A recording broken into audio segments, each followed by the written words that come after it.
En una noticia de último momento, el Ministerio de Defensa firmó un contrato con el titular del Directorio de Cooperación Internacional de Defensa del Ministerio de Defensa de Israel para la compra de municiones de última tecnología.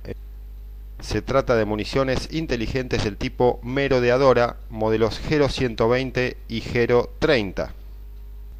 Para las Fuerzas Armadas de nuestro país se adquirieron municiones merodeadoras livianas para ser empleadas como antipersonal, contra vehículos ligeros o puestos de comando, y otras de mediana capacidad para uso contra vehículos blindados, búnkers, artillería antiaérea y radares, que disponen de una mayor carga explosiva, más alcance y mayor tiempo de autonomía.